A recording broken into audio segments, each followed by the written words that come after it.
तो आपका जो पॉइंट नंबर 1 का जो मांग है सैलरी को बढ़ाया जाए, डेफिनेटली हम बढ़ाएंगे। इस साल हमने जैसे कहा कि इस साल भी हमने मई में 1,000 रुपये बढ़ाया था।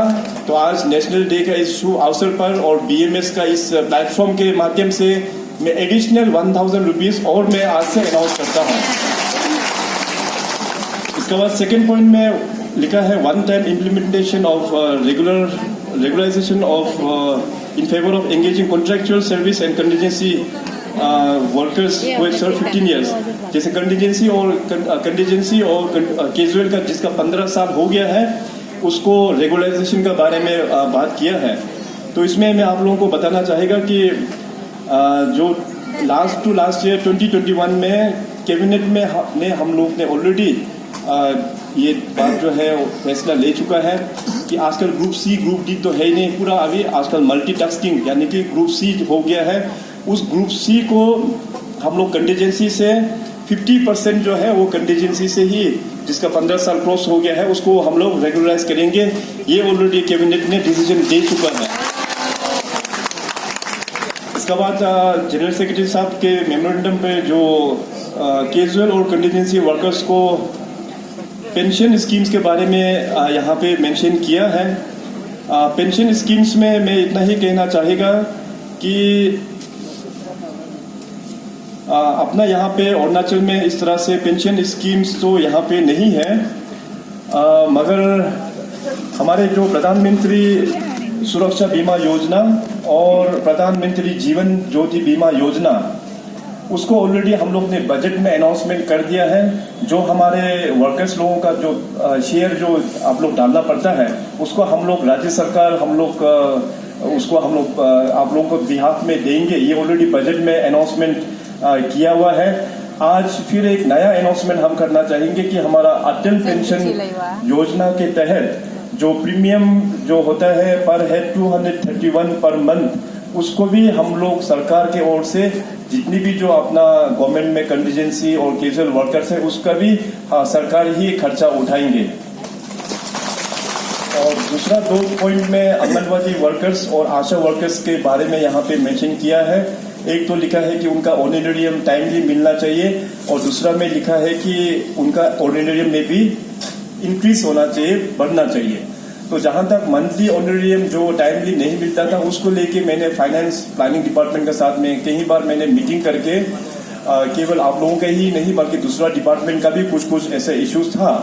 तो मैंने कहा कि क्योंकि इस तरह का जो अपना कंटीजेंसी वर्कर्स लोगों का जो सैलरी हो गया, आशा और आंगनबाड़ी का जो सैलरी हो गया काफी कम होता है, उनको रेगुलर मिलना चाहिए। इसलिए मैंने इंस्ट्रक्शन दिया फाइनेंस को एक रिवॉल्विंग फंड बना के एडवांस में आप लोग डिपार्टमेंट को जमा कर दीजिए ताकि कंटीजेंसी लेवल चाहे जो भी हो उसको मंथली पूरा सैलरी मिलना चाहिए। अगर नहीं मिलता है तो दोबारा फिर मैं इसको हम जरूर टेकअप करेंगे फाइनेंस डिपार्टमेंट के साथ में। और जो आशा वर्कर्स, आंगनवाड़ी वर्कर्स और हेल्पर्स का जो सैलरी एनहेंसमेंट के बारे में यहाँ पे जो मेंशन किया है उसके आधार पर मैं ये आप लोगों को ये बताना चाहेगा।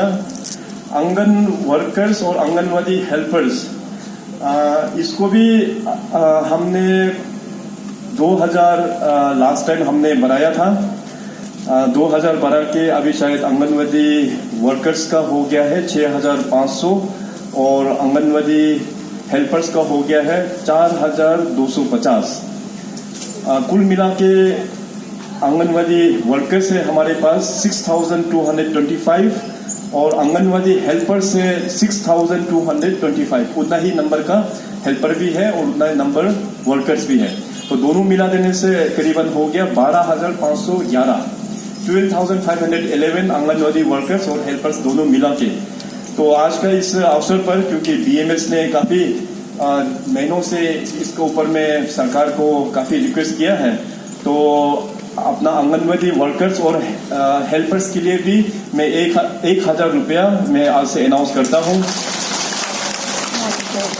और नंबर 6 और 7 पॉइंट में यहाँ पे मेंशन किया है कि regularization of 50% MTS post for anganwadi workers and helpers. इसके बाद आशा वर्कर्स के लिए भी नंबर 6 और 7 जो है 50% जो है MTS में आंगनबाड़ी वर्कर्स और हेल्पर्स लोगों को और आशा वर्कर लोगों को एब्जॉर्ब यहाँ पे, अच्छा मैं सॉरी आशा वर्कर लोगों का मैं एड्रेस करना भूल गया। आशा वर्कर्स लोगों का भी यहाँ पे कुल मिला के हम लोगों को अरुणाचल प्रदेश में जो मिल रहा है आशा वर्कर्स को, वो average performance based incentives from NHM per month 5,890, साथ में इसका बाद जो रूटीन इंसेंटिव्स है NHM का साथ हिसाब से 2,000 और स्टेट गवर्नमेंट की ओर से 2,000, इन तीनों कैटेगरी को प्लस किया जाए तो एक आशा वर्कर को मिल रहा है 9,890 रुपये, 9,890 रुपीज एक आशा वर्कर को मिल रहा है। यहाँ पे जो दिया है हमें चार्ट में दिया है कि एवरेज परफॉर्मेंस, शायद मे बी आप लोग परफॉर्मेंस बेस्ड इनिशिएटिव, ये शायद आप लोगों को, क्योंकि ये परफॉर्मेंस बेस्ड है तो शायद अगर परफॉर्मेंस नहीं करने से शायद ये नहीं मिलता होगा आपको केवल मिल रहा होगा रूटीन इंसेंटिव 2,000 भारत सरकार की ओर से और राज्य सरकार की ओर से 2,000, राज्य सरकार की ओर से केवल 4,000 मिल रहा होगा सबको। केवल अगर 2,000 रुपये मिल रहा है तो ये बहुत ही कम है।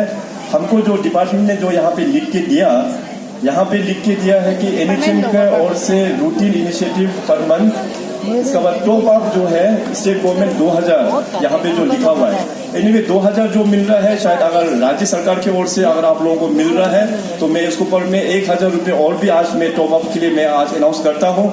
और साथ ही साथ आप लोगों का जो यहाँ पे लिखा है कि average performance based initiative under NHM, इसके बाद NHM का रूटीन इनिशिएटिव पर मंथ, तो ये जो कैटेगरी को मैं और भी थोड़ा सा मीटिंग करना चाहेगा। आप लोग अभी जो कहा है कि केवल 2,000 मिल रहा है तो इसमें परफॉर्मेंस ग्रांट है शायद मे बी 5,890, ये जो एवरेज परफॉर्मिंग जो ग्रांट दिया हुआ है ये आपको नहीं मिल रहा है तो किस कारण नहीं मिल रहा है, इसको मैं डिपार्टमेंट को एक बार मैं जानकारी और भी ले लूंगा।